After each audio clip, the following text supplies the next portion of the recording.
Hi, my name is Wilman Ziada, and I'm a New York City-based director and creator of theater, television, and film, and I'm also a proud FENIX Global Artist Ambassador. Today, I am thrilled to be speaking with New York City's actor, singer, dancer extraordinaire, Jordana Kagan. For more on Jordana, you can read more about her right below this video, but in the meantime, here is a sneak peek at the amazing talent of Jordana. Takes great care to nurture the green heart, while important to let nature do her part. Still it needs a loving touch to plant and water it, then it can start.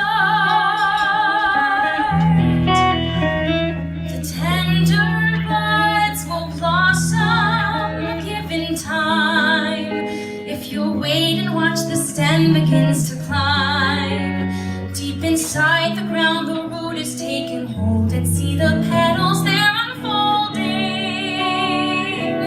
Well, hello, Jordana. How are you? Hi, Will. I'm doing pretty well. How are you? I'm good. It's so nice to meet you, and I'm so grateful that the audience got a little sneak peek of your amazing talent just now. And Jordana, you're in New York City right now? I am. I love Yep. it.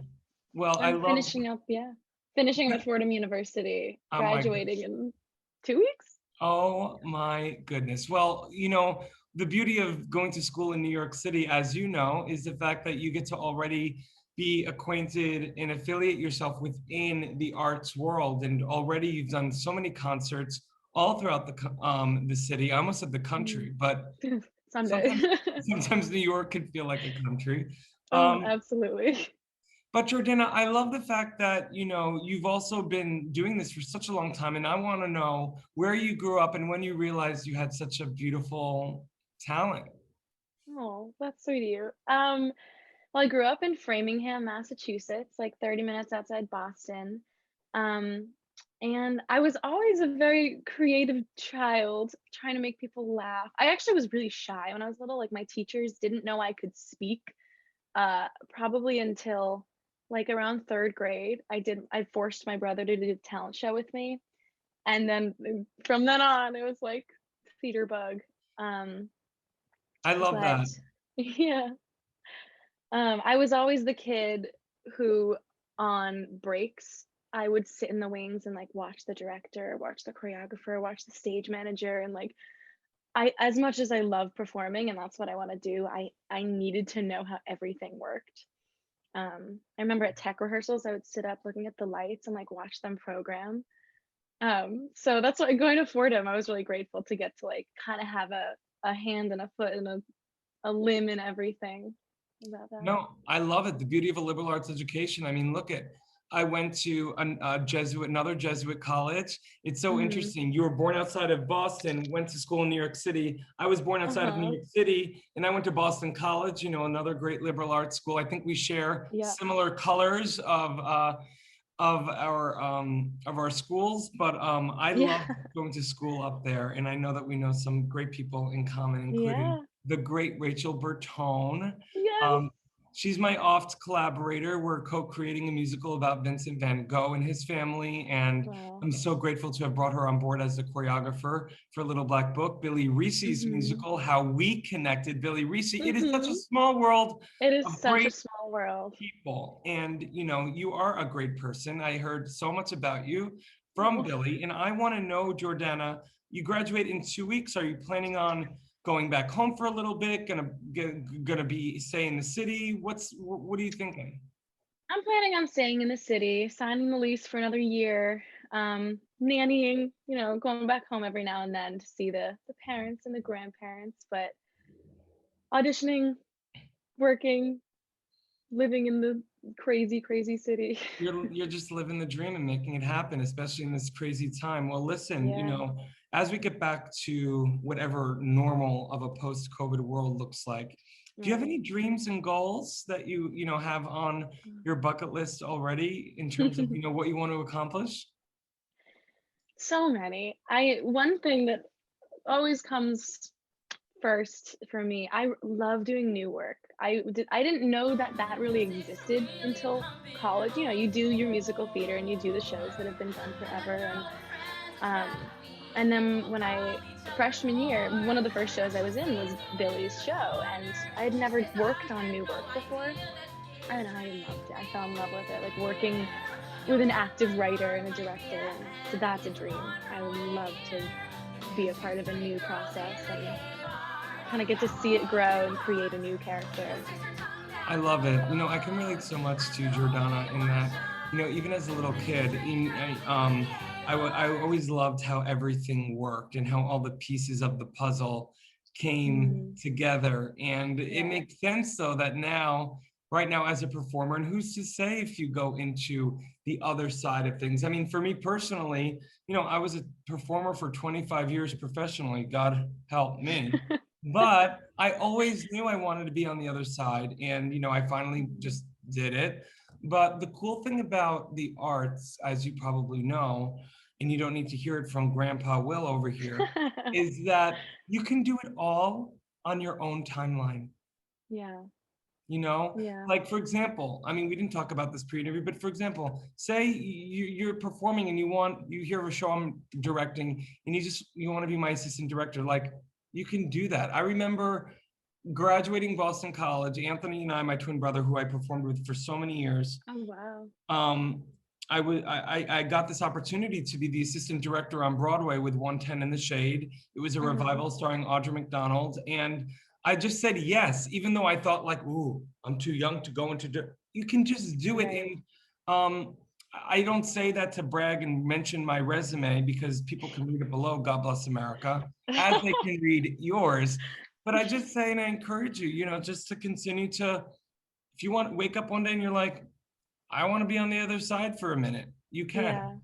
Yeah. I was actually watching a bunch of the interviews that you're doing. I watched Rachel's, and because when I was like, I'm not a celebrity, like, okay, I'm feeling a little, but Of course. I watched Rachel's interview, and something she said towards the end of this mentality that, oh, I'm not at that level yet. I'm not like, I can't do that yet, and timelines, and so yeah, that was really inspiring. Like, there is no hierarchy. It's art, and we're all collaborators, and we're all here to help each other out, and that's why my I gosh. love this community. And if not now, when? You know what I mean? And I learned that during the pandemic, and Rachel was one of my North Stars throughout this pandemic, especially as we were both doing our own thing, creating, and also together.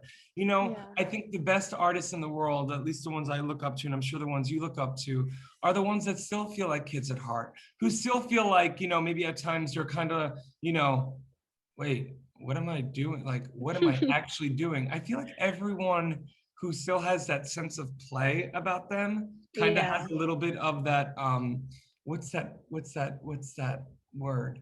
When you imposter syndrome, Yeah.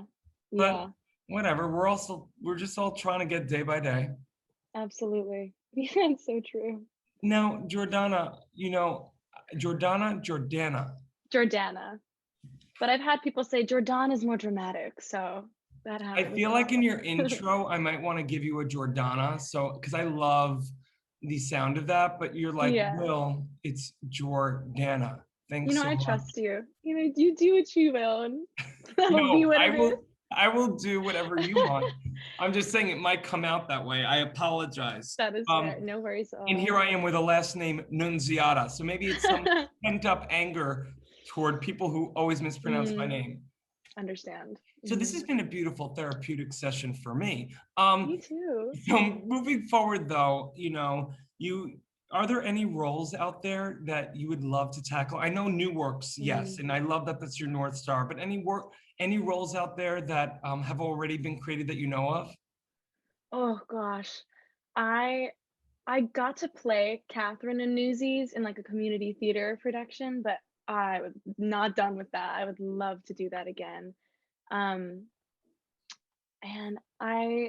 sticking with I'm really missing some musical theater recently. So Waitress has always been close to my heart. So those women and Sarah Bareilles' music, that kind of stuff. Dawn in a few years, Jenna in 10, 20 years, something like that. I love it. Dream. Yeah. Well, what's strong, even of different periods, right? Newsies in one period, in one type of sensibility, Alan Menken, Waitress, Sarah Bareilles, but all strong women who kind of take their downstage center, moment and own it. Yeah. I love that. I'm loving the playing intelligent women for so long. My typecast is like the ditzy young ingenue, and as much as I enjoy playing that, I really do, but it's so fun to play someone so fierce and smart and cunning and just constantly like in their head. So that's a lot of fun. I love it, Jordana. Well, listen, I can speak with you forever, but I'm so excited that we had the time today. For more on Jordana, you can look right below this video. And Jordana, I'm so excited that we are now connected through multiple people. Yeah. And I can't wait for us to collaborate one day. I'm so excited. Well, you have an amazing rest of your day, and I can't wait to Will. speak with you soon. Thank you so much. I really appreciate it. Bye. In the digital age, artists and bands struggle to make a living. In fact, only a small number of artists can live off their craft. For the 98% of artists that don't have the luxury of being signed to a label, it's tough. But artists deserve to live off their art. Wherever you are around the world, appreciation of music does not change. FENIX brings bands and their fans together, whilst allowing bands to properly monetize their passion. The FENIX app will directly connect bands and fans with no need for middlemen.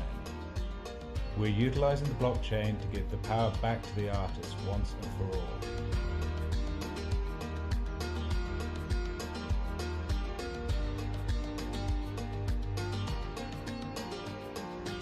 Join FENIX, join the change.